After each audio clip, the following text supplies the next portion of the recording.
Hə, bundan əvvəl deyir ki, Almaniya artıq məcbur olur ki, hər iki cəbhədə müharibə aparsın. Lakin Rusiya bu vaxt müharibəyə soxulur və Almaniya onun qarşısını ala bilir. 1915-ci ildə Rusiya məğlub olur, ağır məğlubiyyətə uğradılır. Lakin Rusiya saziş, yəni müqavilə bağlamağa razı olmur.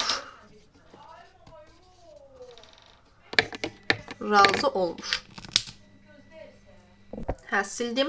Deməli, bu döyüşlərdə sualtı qayıqlardan, sualtı qayıq və xlorlu qazlardan istifadə edilirdi. Qazlardan edilirdi. Lakin sonra hər iki tərəf xlorlu qazdan istifadə etməyə başladığı üçün maskalar çıxır. Maskalar icad edilir, belə desək, ixtira edilir.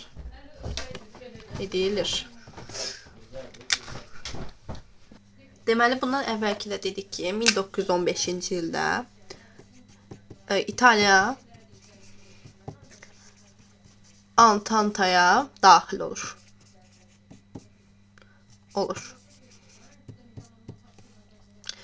Həmin ildə isə Bolqaristan və Osmanlı Üçlər İttifaqına daxil olur. Amma artıq Üçlər İttifaqı olmur, dörtlər olur. Olur İtaliya deyil, Bolqaristan, Osmanlı, Avstriya, Macaristan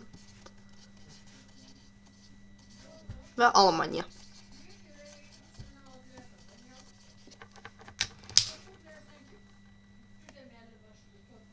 Sonra var burada bizim 1915-1916-cı illəri əhatə edən Çanaqqala döyüşümüz.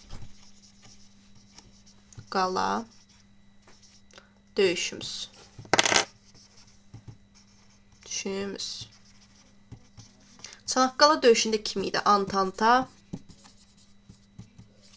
və Osmanlı.